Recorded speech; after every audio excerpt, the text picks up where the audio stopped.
tardes a todos.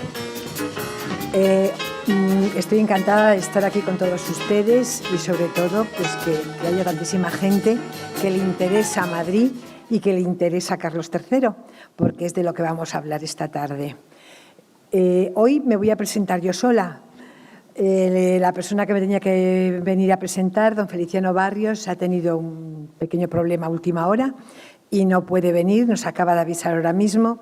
Y entonces, bueno, pues solamente decirles que ya llevo unos cuantos años dedicada a la historia de Madrid. Soy la presidenta del Instituto de Estudios Madrileños. De profesión soy archivera, he sido archivera en el Palacio Real muchos años. Hoy vamos a ver parte de aquellos fondos que yo catalogué en su día en Palacio. Recuerdo perfectamente que hicimos la catalogación de 7.425 planos. Planos que hoy vamos a poder contemplar aquí y vamos a poder ver un poquito muy resumido, porque claro, si quiero enseñarles todo, pues tiene que ser muy resumido, porque por más que he tratado de que el texto me quedara acoplado a 40 minutos, es difícil cuando se trata de algo tan sumamente bonito y amplio como es Carlos III.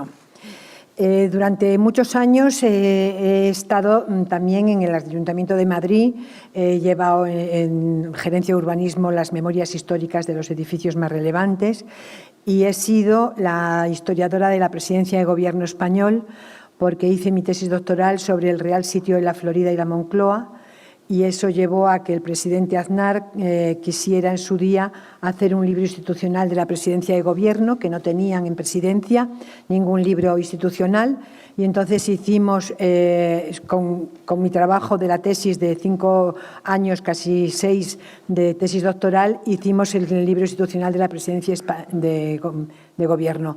Fue un libro interesante en el sentido de que la difusión que dio presidencia de gobierno, yo estoy súper contenta, porque, por ejemplo, el presidente Aznar lo llevó a Europa durante los 6 meses de la presidencia española de la Comunidad Económica Europea y fue el regalo institucional que hizo España, con lo cual pues eso difundió el libro por las mejores bibliotecas del mundo, llevándolo incluso el presidente de los Estados Unidos a la Biblioteca del Congreso de los Estados Unidos.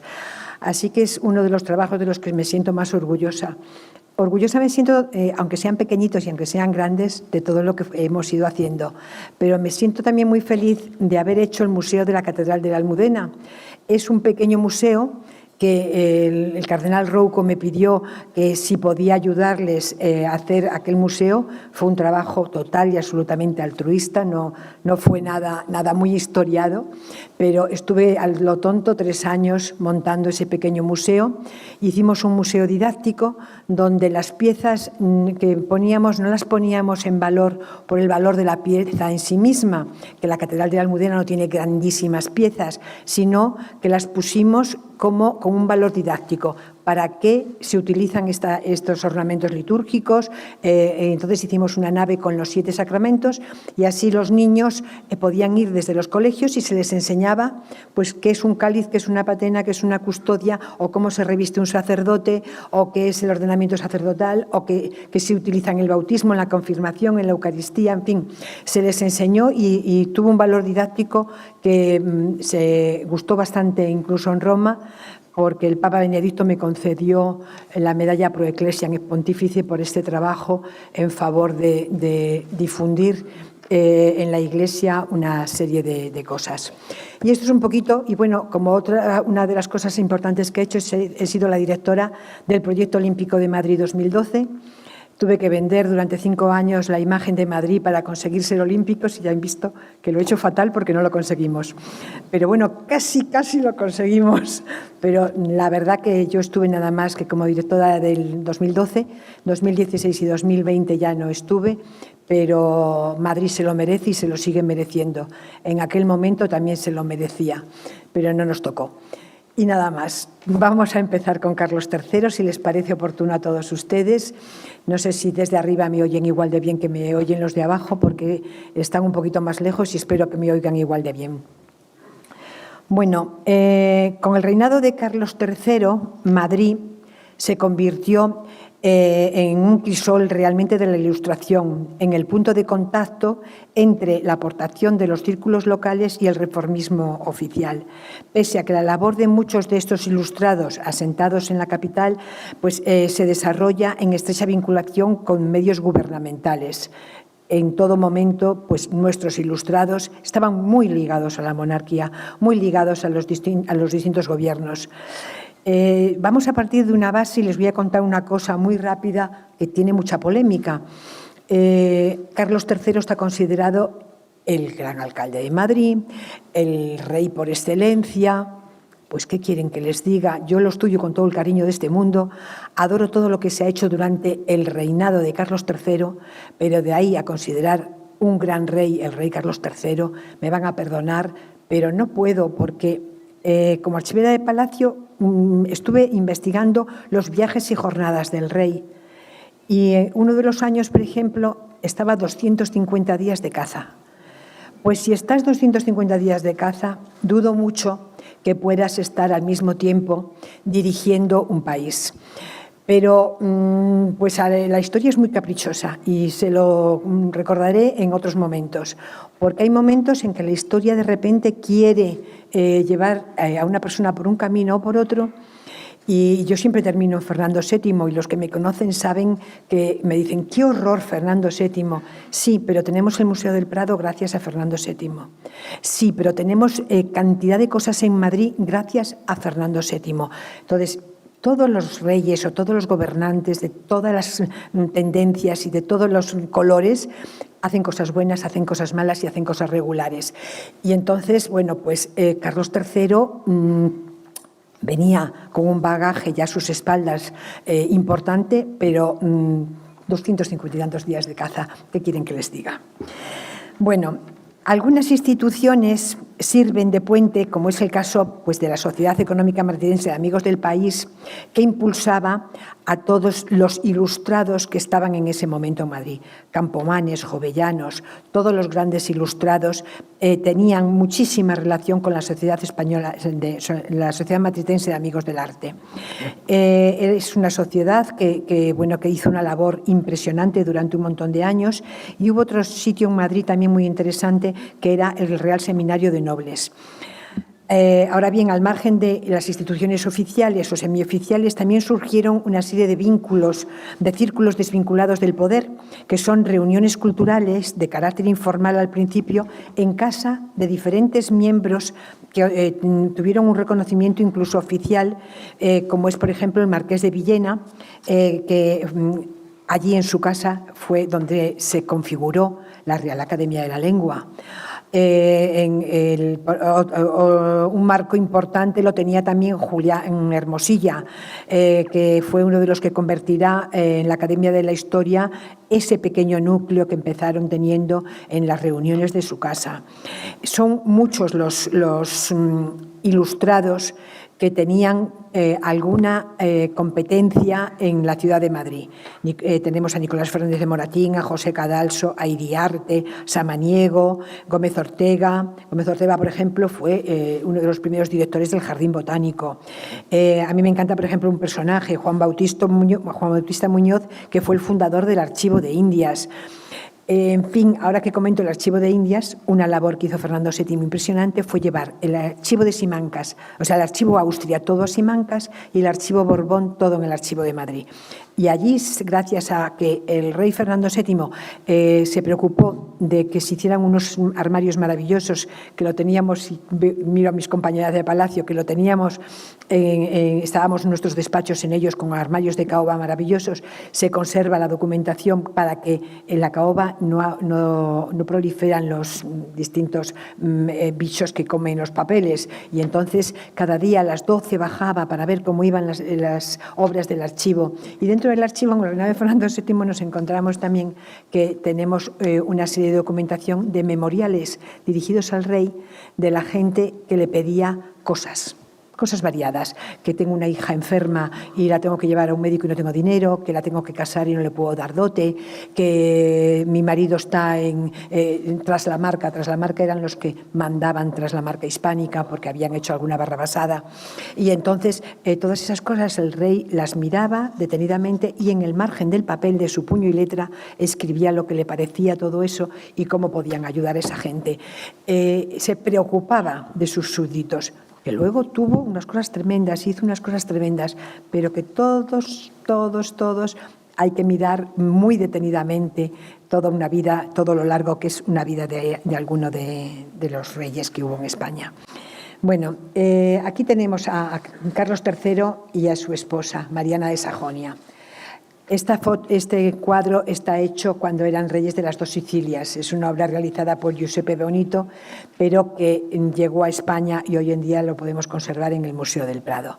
Es ponernos un poco en situación y que veamos que no era muy guapo y muy agraciado el pobre hombre. Ninguno de los dos era demasiado guapo, porque de niño era un niño guapísimo y hay unos cuadros maravillosos de cuando era niño, pero bueno, luego no creció demasiado bien.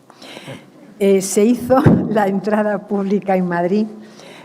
Aquí tenemos el lugar, cuando llegó Carlos III el 10 de agosto de 1759, se asentó toda la familia numerosa en el Palacio del Buen Retiro. Este palacio, este cuadro, es un cuadro que yo adoro, lo encontré en las escaleras del Palacio de Mombello en Italia, cuando estaba haciendo mi tesis doctoral. Y al final, bueno, yo quise que lo comprara el Ayuntamiento de Madrid porque se desmanteló aquel palacio en un momento determinado y al final la Fundación Abelló, que hace una labor de mecenazgo tremenda, pues ha comprado este cuadro y ha comprado el de la Florida también, y entonces hemos recuperado para la historia de Madrid uno de los cuadros más importantes. Pues este es el lugar donde el rey Carlos III se asentó con sus hijos, dado que el Palacio Real todavía no estaban terminadas las obras. Y aquí tenemos la entrada pública del monarca. Carlos III llegó a Madrid en domingo, el 13 de julio de 1760. El arquitecto Ventura Rodríguez, del que me van a oír hablar hasta la saciedad, el escultor Felipe Castro y los académicos Pedro Rodríguez de Campomanes y don Vicente García de la Huerta fueron los responsables del diseño de las decoraciones e inscripciones que la villa presentó para el recibimiento del soberano. Como pueden ver, estos son unos cuadros que hizo Lorenzo de Quirós. Era una colección de 8 cuadros. Tenemos 5. Recientemente, hace muy poco tiempo, se ha conseguido encontrar el 6º y algún día a lo mejor aparecen los 2 que no conocemos. Aquí tenemos un arco de triunfo de Santa María, que está en la calle Mayor. También está realizado por Lorenzo Quirós en 1760. Y bueno, pues vemos que por delante está pasando un viático, pues le debió hacer gracia al señor, al pintor, porque festejando la entrada de un rey en Madrid, poner a un cura que lleva el viático a un enfermo no tiene mucho sentido, pero así lo ha representado Quirós y así lo conservamos. Es muy bonito es un arco conmemorativo que el artista lo que hizo es que puso toda su atención en reflejar cómo era el espacio en aquel momento, y entonces, bueno, pues estamos viendo la iglesia del Buen Suceso en la calle Alcalá y a la derecha está la carrera de San Jerónimo. Vemos toda la plaza de la Puerta del Sol con toda la gente esperando la llegada del monarca, y en un momento determinado pues ya comienzan a aplaudir porque el monarca va entrando. Al fondo a la izquierda se va viendo que el monarca va entrando. Y aquí tenemos el que se hizo para la calle Mayor. Este es muy interesante porque además de ilustrarnos cómo eran todas las ilustraciones que se hicieron y todas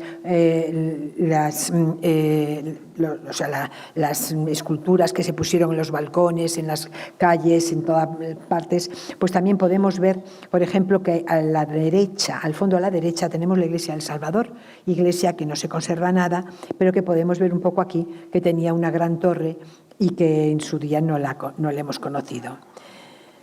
Por ejemplo, este es el que estaba en la entrada de la calle Carretas.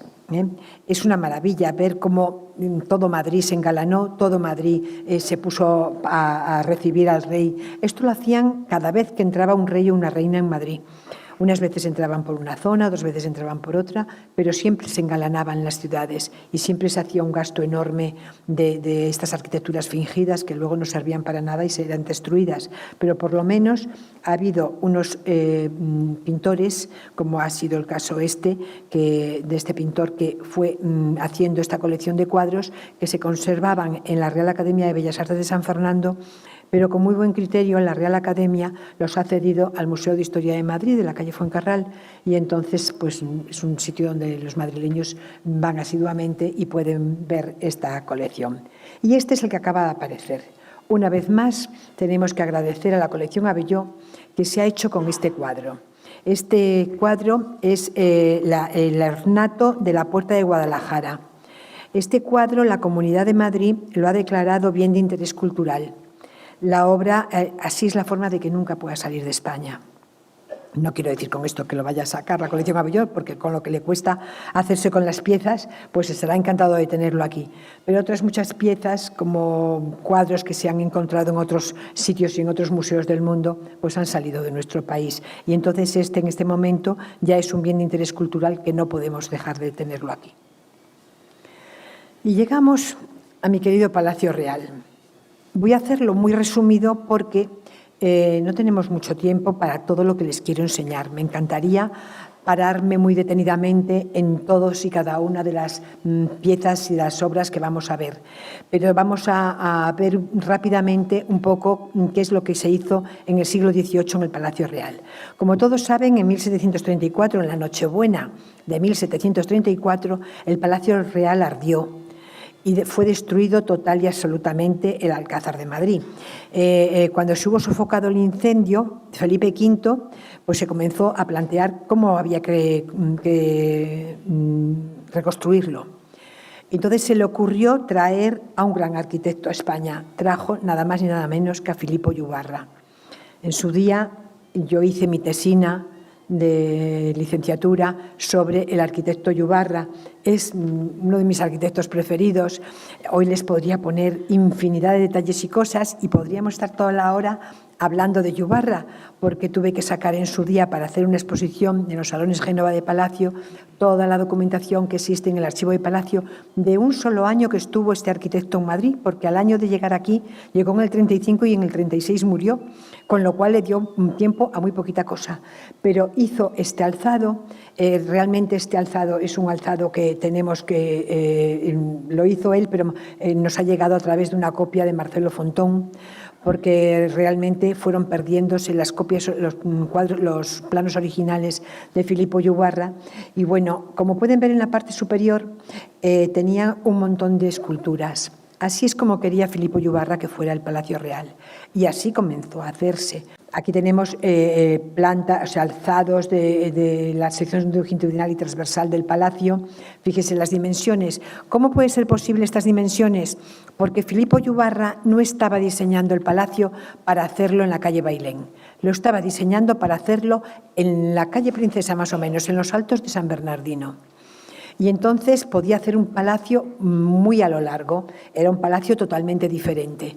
Pero el rey no quiso. Felipe V no quiso irse de donde estaba el Alcázar de sus antecesores y entonces muere Felipe Yubarra y cuando muere el arquitecto de Felipe V, pues entonces hacen otro proyecto. Traen de Italia al arquitecto Sacchetti y es Sacchetti el que da las nuevas trazas para el Palacio Real. Pero fíjense otra vez que les cuento las esculturas que hay en la parte superior.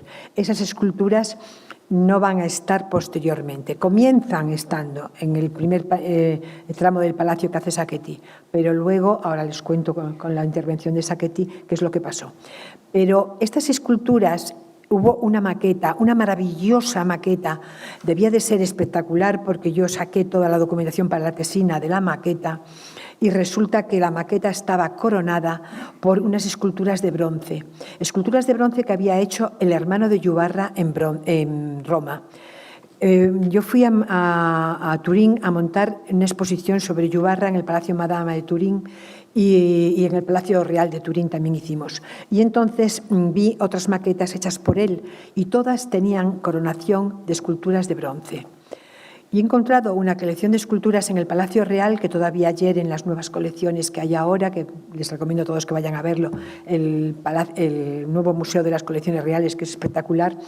Ahí están esas esculturas y, bueno, habrá que hablar de ellas porque creo que esas esculturas pueden ser las esculturas de la maqueta que hizo Yubarra en su día y que ahora están todas sueltas, pero si se mira de cerca esos planos, vemos que tienen la misma forma que las esculturas que están allí hechas. Pasan los primeros años y esta es la planta que dio Filippo Yubarra, es uno de los proyectos. AGP es Archivo General de Palacio, con lo cual quiero que vean, bueno, pues que la colección está toda en el Archivo de Palacio, es una colección muy solicitada desde los distintos museos del mundo cuando se hace alguna exposición. Han viajado, yo misma he ido de correo con ellos y la verdad que es espectacular porque es una planta preciosa la que se iba a hacer de eso. Pero llega Juan Bautista Sacchetti y Juan Bautista Sacchetti tiene que obedecer las órdenes que le da el rey y coger el palacio y pasarlo al sitio donde estaba el alcázar. Y entonces, ¿qué hace? Reducirlo, pero aumentarlo en altura. Era la única forma de tener más o menos los mismos metros cuadrados, pero en más altura. Aumentó los pisos. Entonces tenemos aquí el corte para que vean cómo es el corte transversal y aquí tenemos la planta que da Sacchetti. Como pueden ver, si recuerdan la otra, no tiene nada que ver con la planta de Yubarra. Esta es la planta, que es la planta realmente que tenemos hoy en día en el Palacio Real con el patio del Príncipe ahí en medio. En la parte del fondo, es que no sé si, no, desde aquí no llego con esto. En la parte del fondo está la Capilla Real, que seguramente casi todos ustedes habrán visto, y bueno, pues es un palacio excepcional, desde luego. Y aquí tenemos ya cuando llega el rey Carlos III y comenzamos a ver los caprichos o no caprichos de nuestro rey.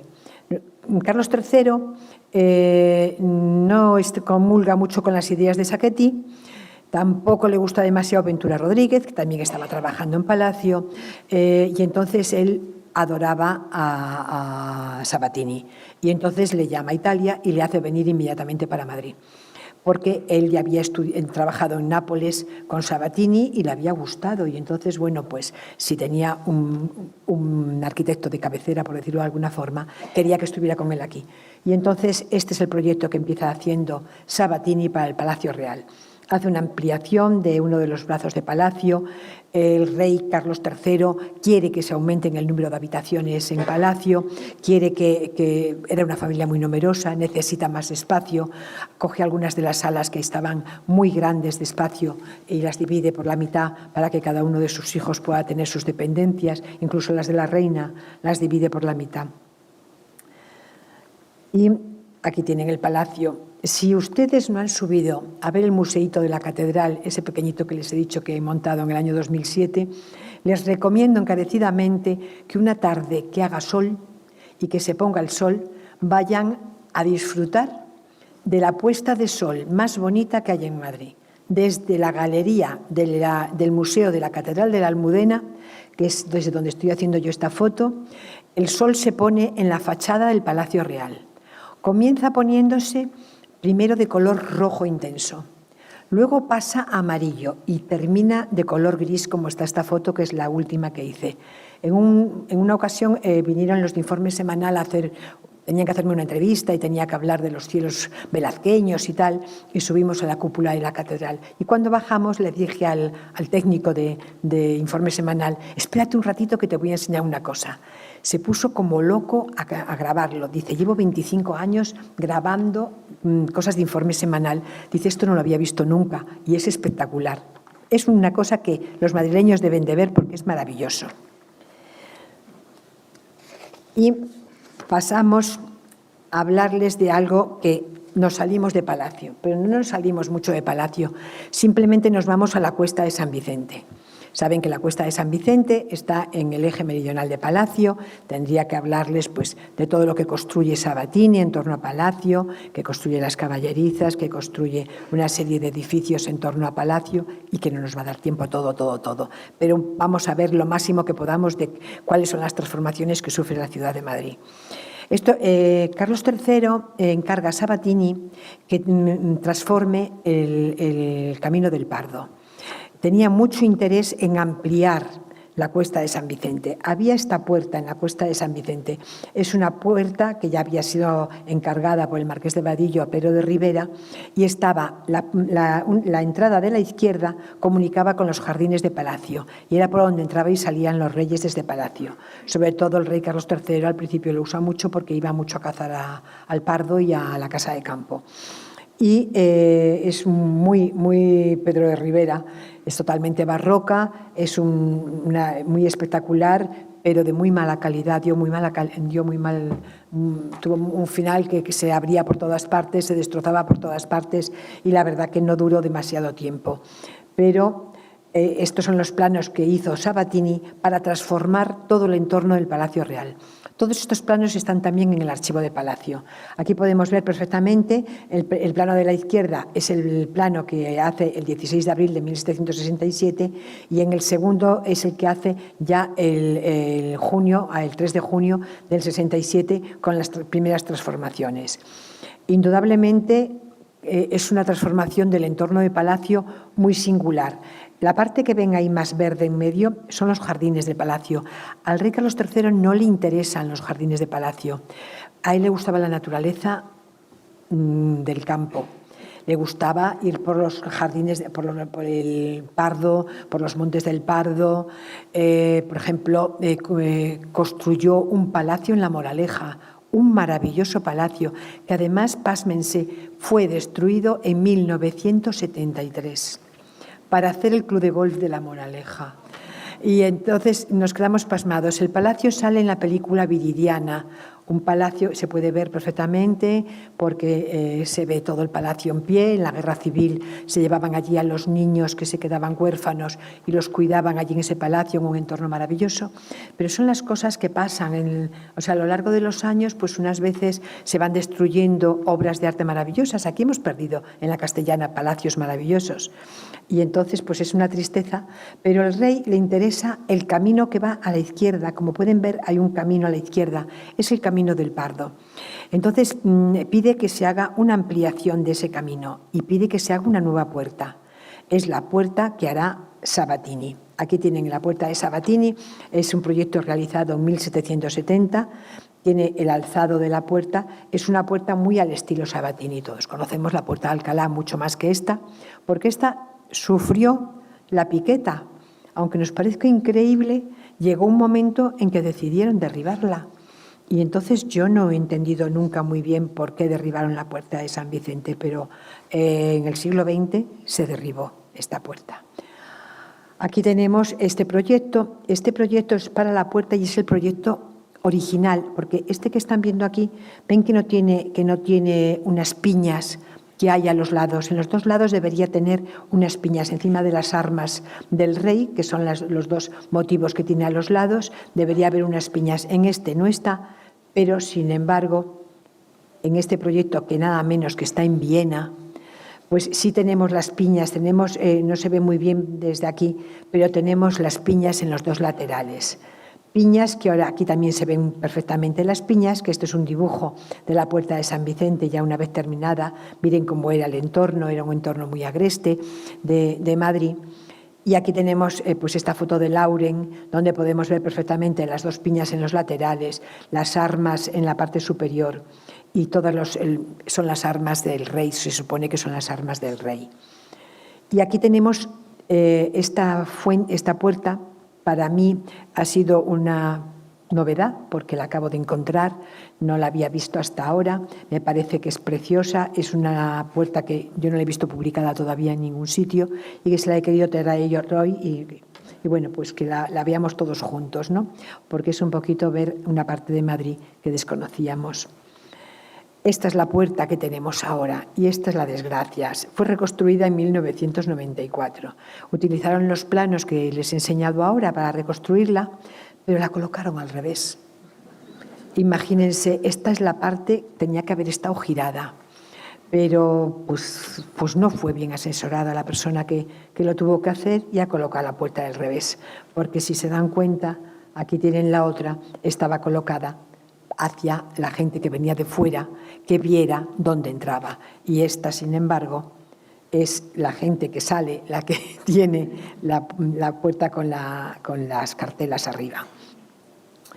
Y esto es un cuadro que yo quería enseñarles porque quiero hablarles de la Fuente de los Mascarones.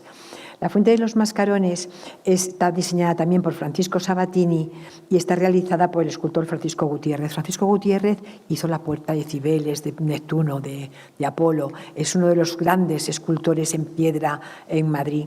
Y también hizo esta puerta que estaba al lado de la Puerta de San Vicente. Era un entorno ideal, un entorno maravilloso. ¿Cómo es posible que se haya encargado esto hace tan poquitos años? Y entonces voy a compartir con ustedes otra novedad que acabo de encontrar y que me hacía ilusión. Esta es una fotografía nueva, siguen apareciendo novedades.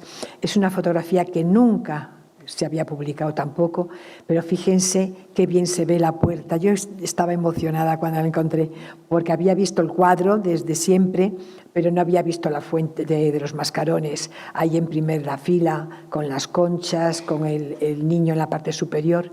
Siempre se utilizaban los niños echando agua por la boca. Se utilizaban mucho en todas las esculturas los niños. Y bueno, pues aquí no es una excepción, los vamos a seguir viendo en otras puertas que tenemos que ver. Y aquí, después de las puertas, llegamos al Camino del Pardo. El Camino del Pardo, el rey decide que hay que ampliarlo. En la ampliación del Camino del Pardo se encuentra que hay unas iglesias. En ese momento, la única iglesia que tenían en pie era la iglesia de la parte de abajo, la de Chalmandrier, la que se ve en el plano de Chalmandrier, de 1761. Pero yo quiero contarles que arriba hay una cruz. Esa cruz está en el plano de Pedro de Teixeira.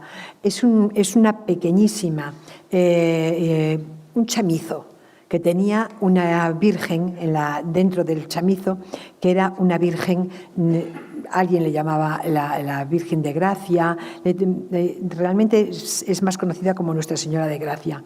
Entonces fue un hombre que tenía ahí, saben que estaban los lavaderos, pues se dedicaba a arrendar lavaderos y entonces decidió que las lavanderas pudieran rezar a la Virgen y hizo un pequeño chamizo y colocó a la Virgen. A los pocos años ese chamizo lo amplió, le puso tejas, le puso una cubierta y entonces se decía misa en la pequeña construcción que hizo y entonces pasados los años ya decidieron que en lugar de esa pequeña construcción debía de hacerse una segunda ermita. La segunda ermita se la encargan a Churriguera, es la que tienen arriba a la derecha. Es de planta ochavada, se hace en 1735, ya José de Arce ya estaba montada, ya estaba hecha. Y bueno, esta ermita fue derribada cuando el rey Carlos III decide hacer la ampliación del Camino del Pardo. Y entonces hacen una tercera ermita. ¿Y a quién se la encargan? Pues a su arquitecto real, a Francisco de Sabatini. Francisco de Sabatini hace la tercera iglesia del Camino del Pardo, de los entornos del palacio, y entonces es la iglesia que tenemos en la parte baja. Está muy poquitos años, porque es construida alrededor de 1761 y va a ser desmontada en 1792, porque se hace una nueva remodelación. ¿Qué estaba pasando? Estaba al lado del río. Y entonces el río Manzanares tenía unas avenidas impresionantes, inundaba toda la zona, aunque les parezca mentira, dado que hoy en día nos parece increíble que el Manzanares se desbordara porque hay un encauzamiento en condiciones, pero entonces se desbordaba constantemente y entraba el agua en la iglesia. En esa ermita de Chalmandrier, la de Churriguera, había una imagen de la Virgen, la que hemos dicho, y además una imagen de San Antonio. Esa imagen de San Antonio era una imagen muy querida por todos los madrileños. Iban a rezar muchísimo allí. Esa imagen, cuando se derribó la ermita, fue subida a la iglesia de San Martín, en Madrid, porque la iglesia de allí dependía jurisdiccionalmente de la iglesia de San Martín, igual que la de San Marcos, que está en la Plaza de España. Y entonces, aunque el Palacio Real tenía mucho que ver aquí, y entonces tenía ese San Antonio que lo suben en procesión hasta la iglesia de San Martín, mientras Sabatini hace la tercera iglesia. Cuando terminan la iglesia, San Antonio baja de nuevo y lo ponen en su ermita. Esa ermita es una ermita preciosa, pero en el año 92 el rey Carlos IV manda hacer esta nueva ermita, porque la de Sabatini entraba el agua por todas partes. Vuelven a coger al pobre San Antonio y se lo llevan de nuevo, pero esta vez se lo llevan a la iglesia de San Martín y lo dejan allí durante todo el tiempo. Y se inaugura la iglesia esta en el año 1799, la de Sabatini, y resulta que el pintor de cámara, Goya, pinta los frescos de San Antonio en la Florida. ¿Y qué pasa con el escultor de cámara? Pues que parece que se cela. Y entonces le dice al rey que por qué no puede él pintar, hacer una nueva imagen y no tener que utilizar la que tenían. Pues el rey le da permiso, dejan al pobre San Antonio en San Martín y se queda aquí en esta iglesia, el nuevo San Antonio, hecho por José Ginés, que es el escultor que realiza la imagen. Y les voy a presentar a lo que más quiero, porque es mi imagen preferida, perdonen. Este es el San Antonio de la Florida. El día que lo encontré, yo no me eché a llorar de verdadero milagro. Estaba en el Archivo Histórico Nacional y estaba mirando toda la documentación sobre San Antonio de la Florida. Yo ya me iba y un compañero me dijo, pues si te vas para el Archivo de Palacio, me voy contigo. Y saben que a San Antonio se le reza para que encuentre las cosas. Pues ese era el año del centenario de la ermita. Era 1998. Y resulta que de repente me encuentro un documento donde dicen que le piden al abad de San Martín y al rey que les devuelva la imagen de San Antonio, que la han dejado en San Martín y que han colocado una imagen que no hace milagros. Entonces, claro, el rey quedó desarmado totalmente y dijo, bueno, no puedo desairar al escultor de cámara, pero les mando a San Antonio, a esa iglesia que ven ahí, a la iglesia de San Marcos, en la Plaza de España, lo más cercana posible a la Florida, para que los vecinos de la Florida puedan ir a rezarle. Este San Antonio, pásmense, no es de José Ginés, es de Juan de Villanueva, el padre del arquitecto neoclásico, fundador de la Real Academia de San Fernando. No era un mindungui, era un grandísimo escultor. San Antonio tenía que tener esta imagen y no la tiene ahora. Pero no me muero yo sin llevarme a San Antonio para su sitio. Así que vamos a luchar por ello. Bueno, dicho esto, voy a pasar a otro espacio, porque ya he visto que cómo está el Camino del Pardo, ahora nos vamos a ir al Canal del Manzanares. El Canal del Manzanares es una de las grandes obras realizadas por Carlos III. Él quería hacer un canal de navegación para poder ir de Madrid a Lisboa en barco. Difícil de acometer, pero esto no era una cosa que se le hubiera ocurrido solo a él. Felipe II concibió también el proyecto de hacer navegable el Manzanares y entonces quería ir desde la puerta del Alcázar de Madrid, nada menos, y ir hasta Lisboa. Él convocó a Carlos y a Fernando Grunenberg, que eran dos coroneles del ejército, y entonces le hicieron un proyecto, pero era 1670, el proyecto no estaba financiado, no estaba realizado, estaba bien realizado el proyecto, se tiene, pero realmente no prosperó. La construcción del canal siguió durante años viniendo, igual que las avenidas del Manzanares, de vez en cuando la gente hablaba del canal de navegación y no se hacía. Pero había un señor que se llamaba Pedro Martitengo, que en tiempos de Carlos III dijo que podía construir el canal de navegación a sus expensas. Es decir, él lo pagaba todo y el rey daba todos los permisos. El 15 de mayo de 1770, Carlos III emite una real cédula autorizando a Pedro Martitengo la construcción del canal con el que quería comunicar Madrid con el mar. Pero lo que quería realmente era transportar lo máximo posible, porque piensen una cosa, en Toledo se hacían los ladrillos para construir la ciudad de Madrid. Carlos III quería hacer grandísimas obras en Madrid, pero los ladrillos llegaban el 50% sanos, el resto se destrozaban por el camino porque los traían en carretas. Y los caminos eran como eran en aquel entonces. Y entonces dijo, si vienen los ladrillos por un canal de navegación en un barco, van a llegar enteros y yo voy a poder construir muchísimo más en Madrid. Y entonces se empeñó en que esta obra saliera adelante. Y lo va a conseguir. Aquí está el proyecto, es el proyecto del canal, está en el Ministerio de Fomento, en el Departamento de Obras Hidráulicas del Ministerio de Fomento. Lo he publicado hace ya como 20 años toda esta documentación. Y bueno, pues aquí es una de las esclusas, se fueron realizando esclusas, se fueron realizando todo lo que puedan, son 30 y tantos planos, van haciendo pues todos los planos que se puedan imaginar, que no se los he traído todos porque indudablemente sería tremendo y pasaríamos toda la tarde con ellos. Aquí está, me molesté en hacer el camino por donde se suponía que tenía que ir el canal, porque tenía los planos, esos que hemos visto. Tengo que decir que tengo un marido ingeniero de caminos que ayudó bastante y además se dedica a obras hidráulicas. Y entonces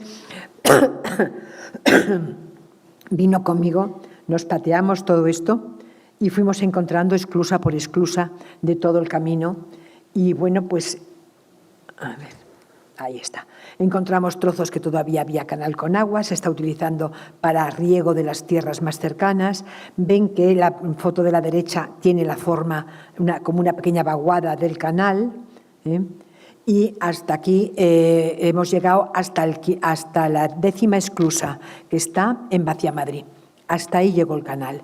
No pasaron de ahí, pero consiguieron, desde Vaciamadrid hasta Madrid, tenían, por ejemplo, todos los derechos de la pesca que entraba en el canal, les dieron los derechos para poder construir, teniendo las preeminencias que tenían los edificios reales, que tenían una serie de descuentos en materiales grandísimos. Bueno, fue una obra grande que estuvo funcionando bastantes años, pues como el Canal de Castilla, que muchos de ustedes conocerán, durante años estuvo en funcionamiento. Y ahora damos un pequeño salto y desde abajo, desde el canal, pues saltamos a San Francisco el Grande. San Francisco el Grande es otra de las grandes y grandísimas obras que hizo Carlos III, porque tenemos este convento, que no era pequeño, tenemos este gran convento de los franciscanos. Parece ser, según dicen todos los cronistas, que vino a Madrid San Francisco de Asís en 1220. Y entonces en esta zona, este es el plano de Teixeira, con lo cual es un plano de mediados del siglo XVII. En ese momento, como pueden ver, hay un gran convento con bastantes patios, que es una gran construcción, pero lo que hizo en principio fue realmente una pequeña casita, y en esa casita se la cedió el Ayuntamiento de Madrid, y en esa casita es donde pudieron estar durante un tiempo hasta que fueron haciendo poco a poco construcciones. Las construcciones que fueron haciendo, tenemos que decir que contaron con los grandes del momento en Madrid. Estaba Ruy Clavijo, estaba los Vargas, los Ramírez, los Lujanes, los Cárdenas, los Zapata. Eran las grandes familias, los ricos, riquísimos madrileños en aquel momento, unos de ellos pertenecientes a la nobleza madrileña. Todos ellos fueron enterrados en San Francisco el Grande, hacían unos sepulcros impresionantes. Esos sepulcros van a desaparecer en 1760, cuando se construye el convento nuevo de San Francisco el Grande. Aquí tenemos, es una imagen para todos conocida, es una imagen de Memoria Madrid, el fondo del Ayuntamiento de Madrid tienen un fondo impresionante de fotografías y de planos. Y aquí tenemos a San Francisco el Grande ya por dentro. El encargo se le realizó a Ventura Rodríguez. Fue Ventura Rodríguez, el gran arquitecto que defenestró Carlos III, como quería que todo lo hiciera Sabatini, pues Ventura Rodríguez ya estaba haciendo el proyecto cuando llegó a España Carlos III, pero no le importó al rey, lo destituyó para que Sabatini se pudiera hacer cargo de las obras. Estuvieron Fray Cabezas, que es uno de los frailes arquitectos más importantes que hubo en Madrid, estuvo trabajando con Ventura Rodríguez, y también parece que fue redactado por José de Hermosilla, el gran José de Hermosilla, que trabajó también mucho con Ventura Rodríguez, pero que también en un momento determinado fue defenestrado, a pesar de que, como verán dentro de un momentito, hizo todo el Salón del Prado. Aquí tenemos el encargo, toda la cúpula. La cúpula está dividida en 8 compartimentos. El que da frente a la entrada está pintado por Casto Plasencia. Casto Plasencia fue haciendo un montón de representaciones. Hizo representaciones de santos y santas, de arcángeles, están representados el arcángel San Miguel, el arcángel San Rafael, padres y doctores de la Iglesia. Y en la parte de abajo vemos que tiene 4 figuras de 4 evangelistas, magníficas las figuras. En la capilla, las capillas están todas decoradas magníficamente y a mí me dejan que les explique un poquito más de detenimiento, que es la capilla que pintó Francisco de Goya. Porque si ustedes conocen San Antonio de la Florida, se pone total y absolutamente en relación con el santo San Francisco, allí San Antonio, que pinta Goya luego en la Florida. Esto lo pintó mucho antes, o sea que se inspiraría en este trabajo que hizo aquí para luego llevarlo a los frescos de la Florida. Realmente la imagen de la derecha es un boceto que está en la Fundación Tatiana Pérez de Guzmán el Bueno, que muchos de ustedes conocerán porque he visto que hay mucha gente que viene a las actividades que hacemos al Instituto de Estudios Madrileños y hacemos muchas cosas con la Fundación Tatiana y allí tienen unas obras de arte impresionante como la colección Abelló y entre ellos está este dibujo de Goya que en la parte de abajo, si miran el de la izquierda, ven que está el rey delante del todo y detrás hay una persona mirando de frente. Esa persona que mira de frente es Francisco de Goya. O sea, se hace un autorretrato en el cuadro que en el boceto no está. En el boceto pintó un personaje, pero que no era ni muchísimo menos él. Cuando Sabatini se hace cargo de San Francisco el Grande, lo que hace realmente es el remate final, o sea, toda la bóveda de San Francisco el Grande.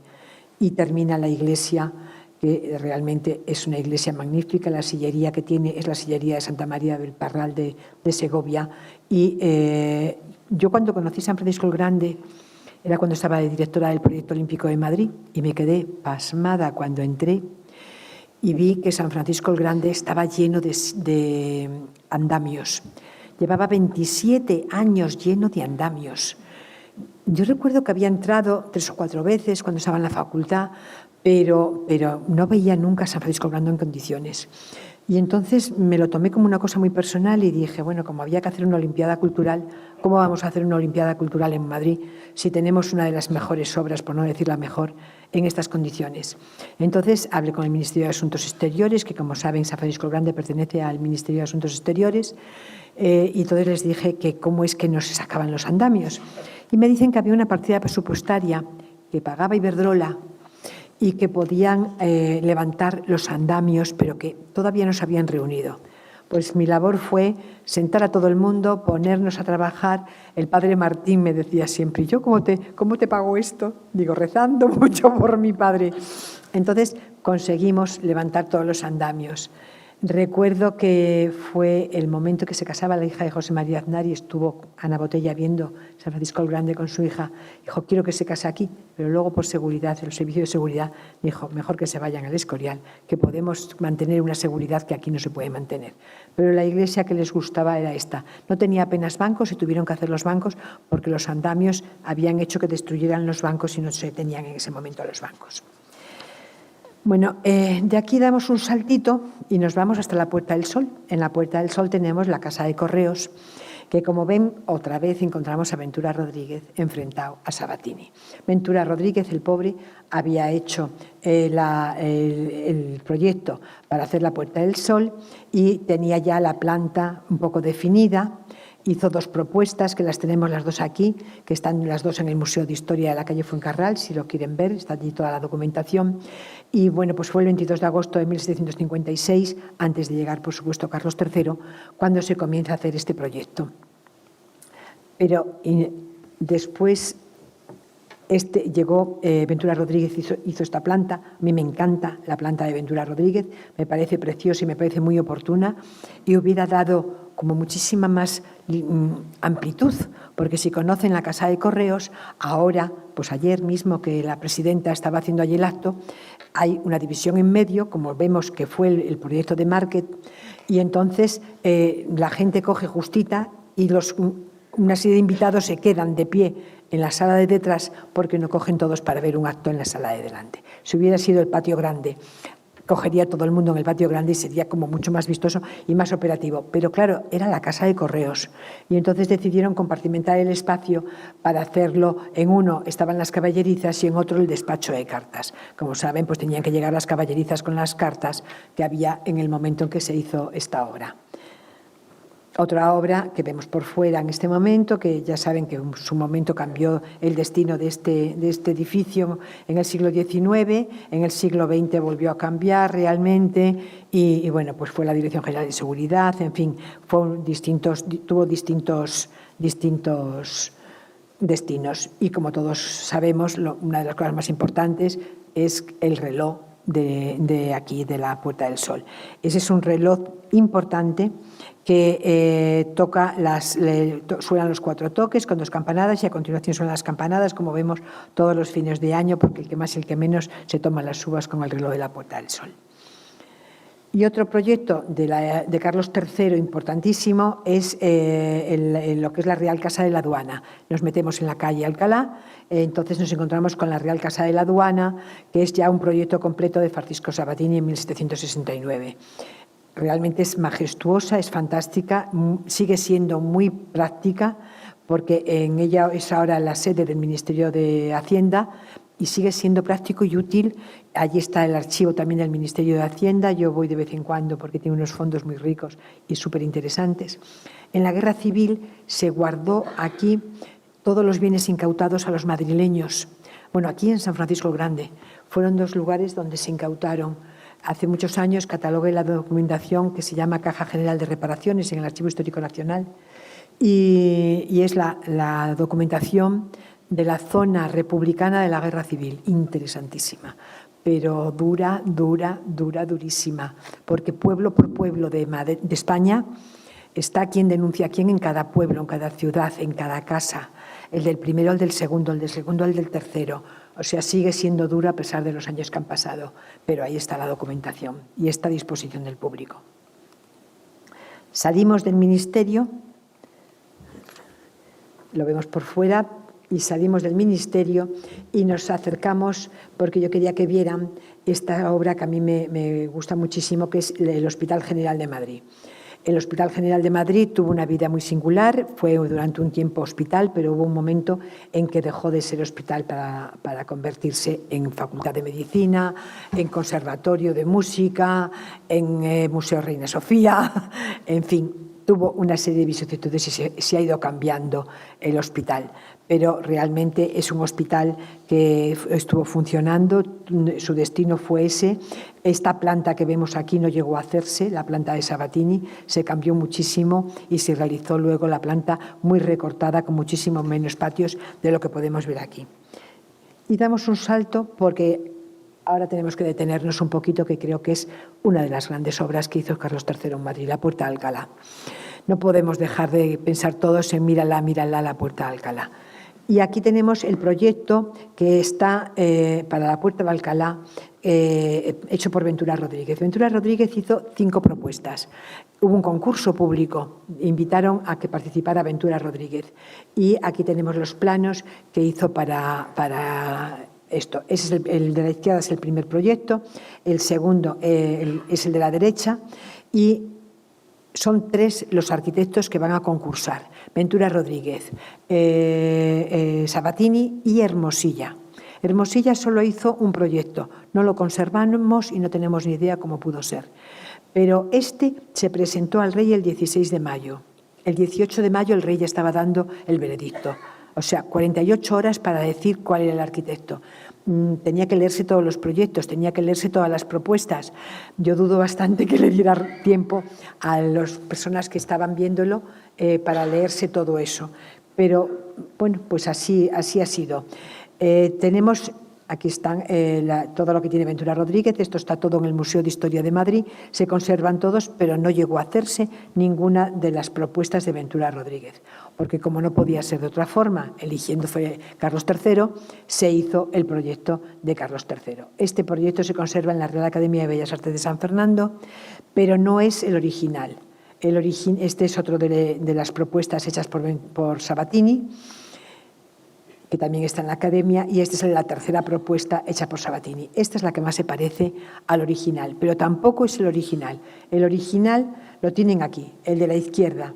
Es el original, pero fíjense que se encuentra en Viena.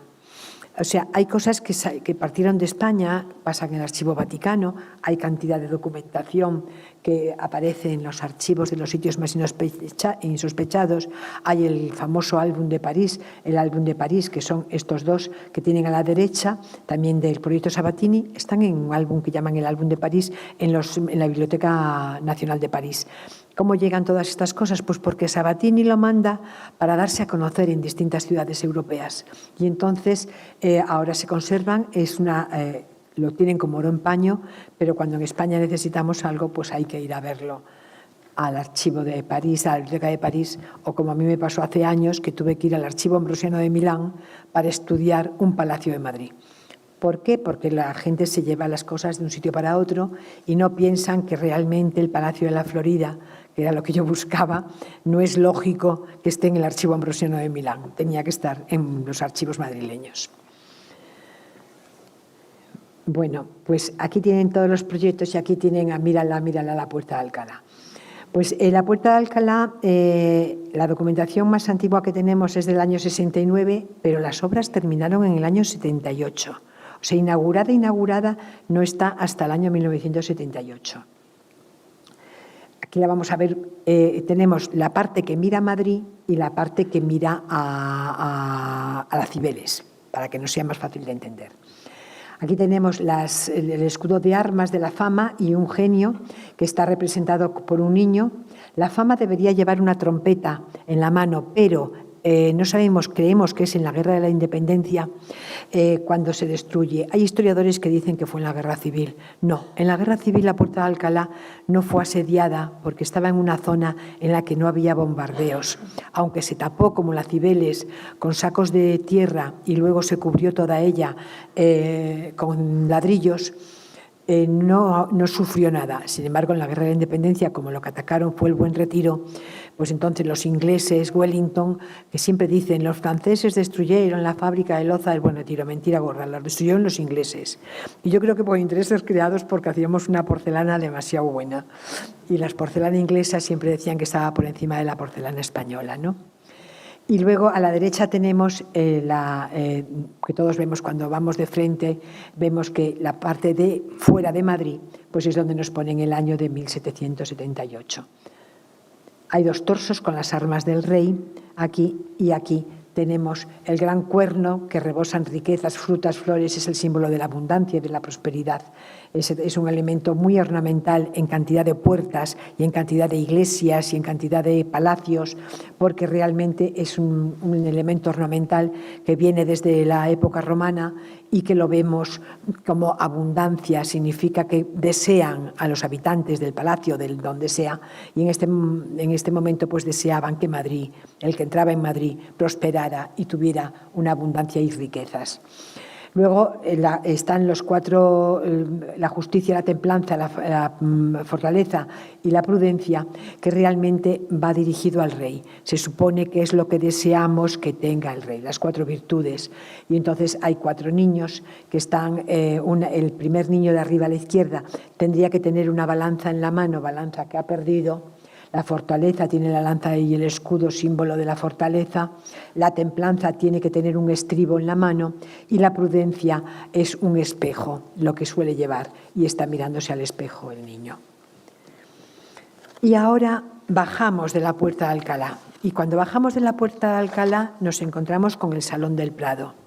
El Salón del Prado fue diseñado por José de Hermosilla en 1767.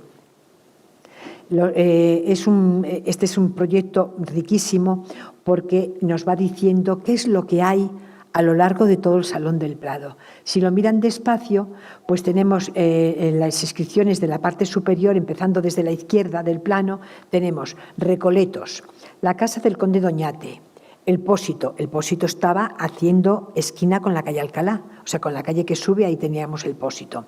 Las caballerizas del Buen Retiro, claro.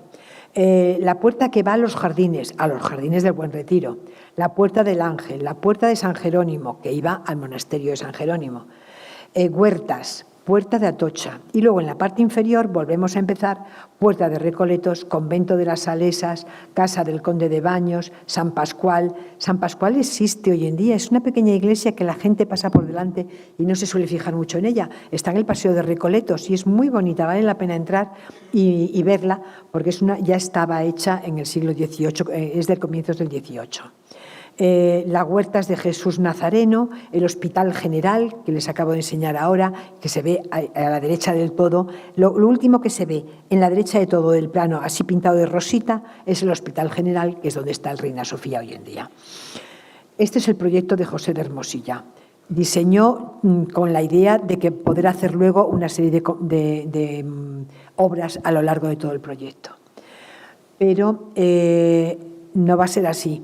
Vuelvan a empezar los concursos y Hermosilla dijo que había que hacer una colina de la ciencia, que había que hacer un jardín botánico, que había que hacer una serie de cosas que el rey estuvo muy de acuerdo con él porque quería darle un destino cultural al Salón del Prado.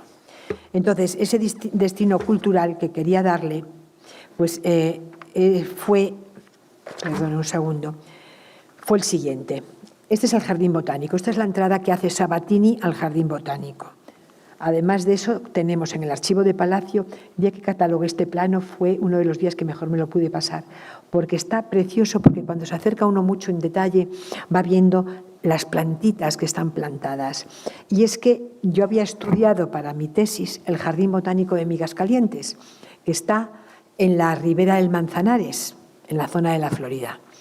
Y que si hoy alguien pasea por allí donde estaba el Jardín Botánico de Migascalientes, se encuentra plantas extrañas, porque la naturaleza es así de sabia. Tú te puedes llevar un jardín, pero no puedes eliminar todo lo que hay allí, porque en la tierra quedan semillas y vuelven a germinar. Y cada año germinan plantas raras. Yo de vez en cuando he ido y he tratado. No tengo la hora, perdone, ¿me puedes decir? Me voy a dar prisa. Bueno, pues este es el jardín y, como todos saben, pues el rey Carlos III mandó que el jardín estuviera en el Prado, tal como lo había diseñado Sabatini. Tenemos en el Retiro el Observatorio Astronómico, que me imagino que casi todos lo conocerán, hecho ya por Juan de Villanueva. Es de 1790, es el final ya del reinado de Carlos III y comienzo de Carlos IV, y ya está el Observatorio Astronómico en pie. Aquí tenemos la planta del Observatorio Astronómico, está todo el proyecto del jardín. También manda el rey que se construya un Real Gabinete de Historia Natural. Ese Real Gabinete se supone que iba al edificio del Museo del Prado. Jamás ha llegado a estar allí. Jamás, pero se construyó para eso, para el Real Gabinete de Ciencias Naturales, realmente. Y además era muy curioso porque en el fondo jurídico del Archivo del Palacio Real hay cantidad de documentación de gente que meten en la cárcel, juicios, etcétera. Bueno, pues no se pueden imaginar cuántas personas murieron en las obras de este edificio. A unos los mataban, a otros los asesinaban, era una cosa curiosísima, pero ahí están. Y tenemos, por supuesto, las tres fuentes, que las vamos simplemente a enumerar. La fuente de Cibeles, hecha por Ventura Rodríguez. Ventura Rodríguez aquí consiguió cargarse, entre comillas, a Sabatini, y que le dieran a él, porque en ese momento tuvo el cargo municipal y era el encargado de obras del Ayuntamiento de Madrid. Y todo esto corrió por el Ayuntamiento de Madrid. Por eso los planos están en el Museo de Historia de Madrid, porque son planos municipales. Estaban en el Archivo de la Villa y el Archivo de la Villa los ha transferido al Museo de Historia y están allí todos. Tenemos el maravilloso plano de la Puerta de Alcalá con todo detalle. Además es muy curioso porque vemos que está la planta y el alzado. Aquí tenemos dos de las piezas que son dos grifos que estaban en los dos lados de la fuente con un tubo, y allí iban diariamente 50 aguadores a recoger el agua que luego vendían por Madrid. Una parte eran los aguadores y por otra parte era cualquier viandante que podía beber agua. Pero los aguadores tenían su propio sitio para coger el agua. Están en el Museo de Historia, en el patio central del Museo de Historia. Tenemos a Neptuno. Es un gran pilón, levanta un gran pilón, que tenemos el grupo del dios Neptuno con el tridente. tirado por la cola marina. Aquí está el proyecto que está en el Archivo de Villa, y este proyecto que está aquí al lado es muy interesante porque vemos a Apolo y a Neptuno en el mismo proyecto. Aquí tenemos, por supuesto, el que nos faltaba, la fuente de Apolo. Para mi gusto es la más bonita de las tres. Como obra escultórica es impresionante y bueno, creo que está así reconocido por la mayoría de los historiadores. Y aquí está el proyecto, igual que los otros tres que tenemos en el Museo de Historia de Madrid. Y solamente decirles que en el Real, además de todo esto, Carlos III hizo la gran mayoría de las reales fábricas. Las más importantes, solamente de enumerárselas, esta es la Real Fábrica de Loza del Buen Retiro, que en este plano, en este dibujo que hay hecho en tiempos de Carlos III, pues podemos ver al fondo un edificio que lo he puesto en detalle a la derecha. Pues es la fábrica de Loza del Buen Retiro, donde se hacía una de las mejores porcelanas del mundo, porque Carlos III se trajo desde Capodimonte a los mejores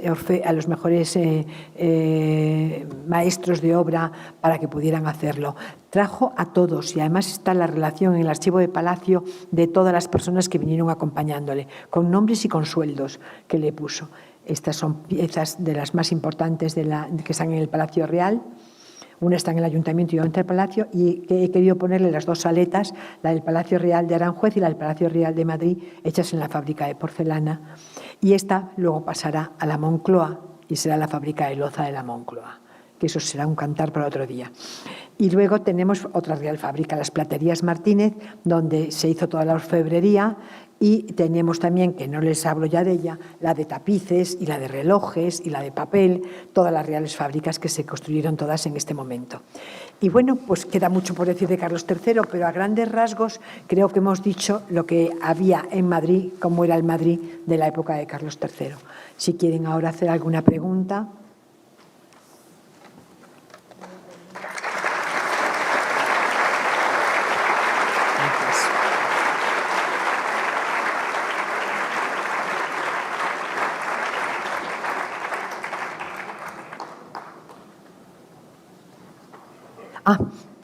Me preguntan que por qué bajaron las estatuas del Palacio Real. Bueno, pues las estatuas las bajaron porque el rey Carlos III pensó que podían caerse y que podían pillarle a él cuando saliera del palacio, y que no le gustaba la ornamentación rococó, y pensó que en España, él tenía espíritu neoclásico, y pensó que en España se hacía todo muy recargado. Y entonces él venía con las ideas ilustradas. Las ideas ilustradas era pleno neoclasicismo y no quería para nada tener un palacio lleno de esculturas y lleno de estatuas por todos los sitios. Ahí imperó lo que es la ilustración y que es un poco la ideología que tenían todos los ilustrados. Dice, ¿están los fondos que comenta disponibles en Internet? A ver, no. Muchas cosas están en Internet, pero en el archivo de Palacio no tienen digitalizados los fondos. La inmensa mayoría de las cosas que hemos visto están todas en el archivo del Palacio Real. O sea, los 7.000 y pico planos se han digitalizado y se le dan al investigador, pero no se cuelgan, porque el Patrimonio Nacional cobra bastante por poder publicar los planos que tiene allí. Y entonces, pues, no están disponibles. El archivo de Villa sí. Todo lo que está digitalizando lo cuelga. Y entonces, métanse en Memoria Madrid, y si se meten en Memoria Madrid pueden ver que tienen, pues las fuentes están todas, por ejemplo, todas allí. La ampliación del Camino del Pardo llega hasta el Palacio de la Moncloa.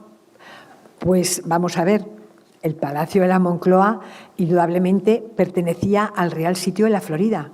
A ver, el rey Carlos IV decide crear un nuevo Real Sitio cuando llega a reinar en España. Tenía el Aranjuez, tenía el Pardo, tenía ya la Moraleja, por ejemplo, el Real Sitio de la Moraleja. Eran cantidad de cotos de caza. Pero, ¿qué se le ocurrió? Que quería ir de Madrid al Pardo sin salir de los sitios reales. ¿Cómo podía hacer eso? Coger y comprar todas las tierras que había de aquí al Pardo para poder hacerse con ellas. Realmente daría para una hora, porque es que esa parte es la parte que más he estudiado yo, y entonces pues podría hacer eso. Compró todo, pero es que las compras fueron terroríficas. Compró el Palacio de la Florida, a los Castel Rodrigo, compró todas las fincas y palacios que había, los molinos, el Palacio de Fuentesol, el Palacio de Sora. Sora era la Moncloa actual, pero entonces se llamaba Palacio de Sora y Palacio de Fuentesol. Es una historia preciosa, era de la duquesa de Alba. Allí se veía la duquesa de Alba con Goya, allí tenían cantidad de cosas y unos estanques maravillosos. La Moncloa llega hasta la Moncloa actual. Hace muy poco, un señor muy mayor, antes de morirse, llamó a casa de uno de mis hermanos porque yo no tenía posibilidad de contactar conmigo por mi nombre, porque estaba el teléfono de mi casa, el nombre de mi marido, no sabía dónde buscarme. Os estoy hablando hace 20 años. Y entonces me dijo que tenía documentación inédita porque su abuelo había hecho la obra del Palacio de la Moncloa en 1929 y que él se iba a morir, ya tenía 90 años, y que a quién le daba todo eso.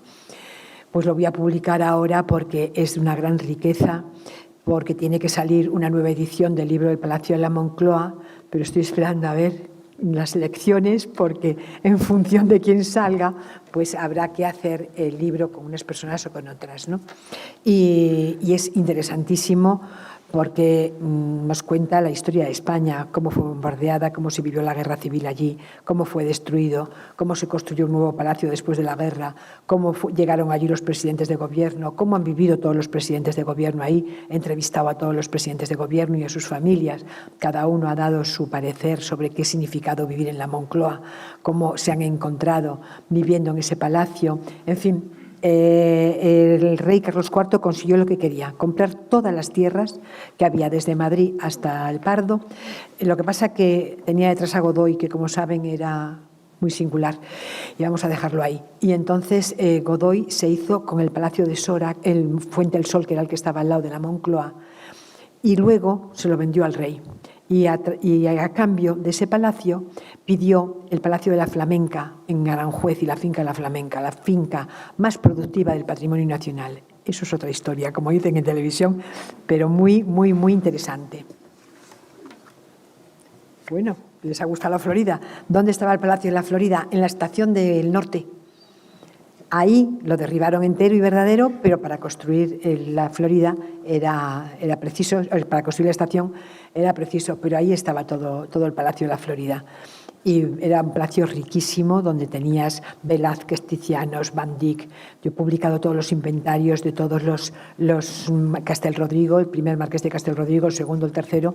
Indudablemente, es claro, ellos eran los embajadores que el rey tenía, los reyes Felipe III, Felipe IV, tenían en los países europeos, y entonces compraban, por ejemplo, Felipe, el segundo marqués de Castel Rodrigo compró todos los cuadros para adornar el Casón del Buen Retiro, pero también compró para él, mandó 17 cajones de los mejores pintores italianos para adornar. Era una belleza.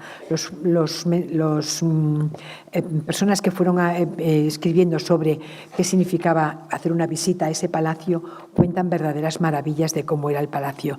Es muy interesante, o sea, da para una conferencia de 2 horas.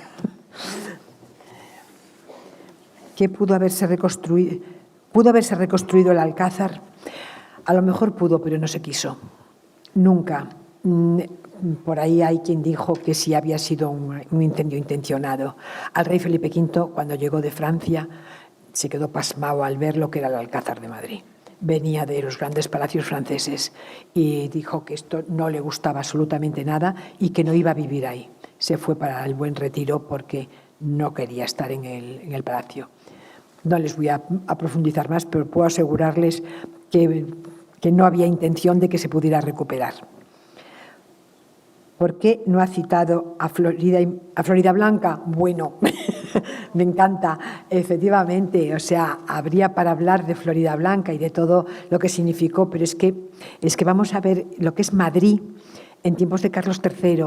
Entonces, para poder ver lo que es Madrid en tiempos de Carlos III, pues hablar de los salones ilustrados, de todas las conferencias, de todo lo que hacía Floridablanca, de todo lo que significó el conde de Aranda y Floridablanca para la transformación de la ciudad, cómo ayudaron al rey. Fueron los grandes, o sea, no han tenido reyes en España que hayan tenido un equipo mejor que han sido Floridablanca y que ha sido el conde de Aranda, aunque el conde de Aranda en un momento determinado terminó mal con el rey, pero quiero decirles que es infinito para hablar de Floridablanca.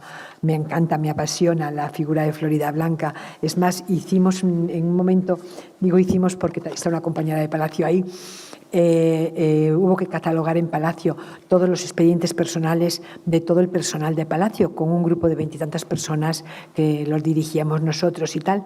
Y entonces era interesantísimo ver el expediente personal de estos ilustrados, maravillosos, porque claro, había una cantidad de información para hacer una tesis de Floridablanca. La nobleza madrileña tuvo origen entre los cargos altos designados por los primeros reyes que llegaron a Madrid, Felipe II, que si Felipe II y Felipe III tiraron de la nobleza madrileña, por supuesto. Felipe II, por ejemplo, acabo de hablarles de los Castelrodrigo, es Cristóbal de Moura. Cristóbal de Moura fue valido del rey Felipe II, pero la historia está muy mal estudiado. Francisco de Moura, perdón, no es Francisco de Moura, Manuel de Moura, Cristóbal de Moura, es que son tres, Cristóbal, Manuel y Francisco. Cristóbal fue el que colocó en el trono de Portugal al rey Felipe II, el que llevó a cabo todas las negociaciones para que Felipe II pudiera estar en el trono de Portugal. Era un embajador con unas habilidades increíbles, pero no dejemos atrás su nieto, Francisco de Moura. Francisco de Moura fue embajador en Alemania, eran la nobleza que estaba en Madrid. Él estaba ya con Felipe IV y fue el que llevó a cabo las negociaciones entre muchos países europeos para conseguir colocar en el trono de Alemania al emperador Fernando IV. Gracias a eso, el presidente Aznar llevó el libro de la Florida y la Moncloa a la Comunidad Económica Europea, porque yo dediqué un capítulo entero de ese libro a hablar de los Moura porque estaban en la Florida, ¿no? Y yo no pensé nunca que a él le interesara tanto el tema. Lo que le interesaba es que Francisco de Moura unió a las intenciones de todos los pueblos europeos más importantes, el Sacro Imperio, estaban todos los grandes, y consiguió que votaran para que fuera elegido emperador de Alemania el emperador Fernando IV.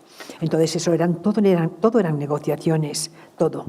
O sea, todo lo que se hacía. Manuel de Moura estaba en Roma como embajador en Roma ante la Santa Sede y fue increíble todo lo que pudo hacer ante la Santa Sede y la unión de España con la Santa Sede. Esto por hablarles de una familia concreta, pero podría hablarles de todos los grandes, de las casas nobles. Los reyes siempre se rodearon de la nobleza, siempre tuvieron con ellos a los nobles para ayudarles. Cuando el rey Juan Carlos I llegó a la corte, recuerdo que venía mucha gente al archivo de Palacio diciendo: yo soy hijo de Alfonso XIII, y querían poder demostrar que lo eran, que habían recibido, que se les pagaba una cantidad mensual como hijos en algún momento, pensando en la posibilidad de que hubiera corte en España y de que pudieran formar parte de esa corte. Pero el rey no hizo corte en España. Ya llegó la democracia, o sea, llegó otro sistema, pero desde luego hasta Alfonso XIII estaba rodeado. Yo hace poco acabo de terminar un libro sobre el Hotel Santo Mauro, que el señor Santo Mauro estaba siempre al lado de los reyes, y estaba rodeado de todos los nobles que se puedan imaginar. Es cierto que que no sé lo que me dicen aquí. Alguien me dice, es cierto que la posición de la Cibeles se modificó para que fuera la primera que se viera de los toros. No fue para eso. La fuente Cibeles lo que querían era que se viera la puerta de Alcalá desde Cibeles, que no interrumpiera desde la calle Alcalá la visión de la puerta que ya estaba hecha. y entonces se modificó y se colocó la fuente de Cibeles un poco más a la derecha para que pudiera verse la perspectiva de la Puerta de Alcalá. La Plaza de Toros se compaginó con la puerta durante una serie de años y luego decidieron llevársela de allí. ¿En qué siglo la corte sufrió un doble traslado? Madrid-Valladolid, Valladolid-Madrid. Bueno, creo que esto se lo explicaron el otro día. Hubo una conferencia de 1 hora entera, no me voy a meter en el trabajo de mis compañeros, pero bueno, tenemos que volver a empezar las conferencias porque fue todo ya más que visto aquí. Y yo creo, el Palacio del Buen Retiro, ¿dónde estaba? Pues mire, se lo acabo de enseñar, pero se lo pongo un segundo y así les va a quedar clarísimo. Pues este es el Palacio del Buen Retiro. Miren, en la parte de abajo, ese espacio que ven ahí, que se ven unas fuentecitas blancas, eso es la zona donde está la Cibeles. Esta parte de aquí es el Banco de España, hoy en día. O sea, esa construcción que ven a la derecha es el Banco de España, entonces Palacio de Medinaceli. Y entonces, lo que se ve justo de frente es el Palacio de San Juan. El Palacio de San Juan era donde vivía el valido del rey Felipe IV. Realmente eso es todo el Retiro, la parte de la derecha es todo el Retiro y al fondo está todavía las ermitas, las maravillosas ermitas, la ermita de San Antonio, la ermita de San Blas. O sea, esto era el Buen Retiro. Llegó un momento en que Carlos III abrió el Retiro, pero realmente el que abrió y el que dio orden de que el Retiro fuera para los madrileños fue Fernando VII. Una vez más, Fernando VII entonces abrió todo el Retiro y desde entonces ya no se ha vuelto a cerrar y ha sido para los madrileños. La parte de abajo se cedió y la parte de la derecha es la que se hizo el barrio de los Jerónimos. Entonces, bueno, pues eso sí que fue un error tremendo, tremendo, tremendo. Porque hacer ahí el barrio de los Jerónimos fue lo que nos pudo costar que nos concedieran a Madrid el que esta zona sea declarada Patrimonio de la Humanidad. Yo estaba en la comisión esa y lo que nos echaban más en cara que por qué no habíamos mantenido toda la zona como estaba jardinada y no haber hecho un barrio en tiempos de Isabel II, el barrio de los Jerónimos. Bueno, pues se rentabilizó el suelo y entonces pues se hizo así. Y a veces da mucha rabia cuando lo ves, pero ¿qué le vamos a hacer? La historia es así y la historia va cambiando. Antes decían que por qué unos nombres y otros, pues como anécdota, la Moncloa se llama así por el conde de la Monclova. El conde de la Monclova era el marido de la hija de una señora que heredó la Moncloa y estuvo allí solo 10 años, porque no se llamó Alba, que estaba Cayetana de Alba, no. Ese señor que no era ni dueño, ni propietario, ni fue nada en la Moncloa, sin embargo quedó su nombre como Monclova, que se degeneró luego en Moncloa. La historia es caprichosa. Y nada más, si quieren alguna cosa...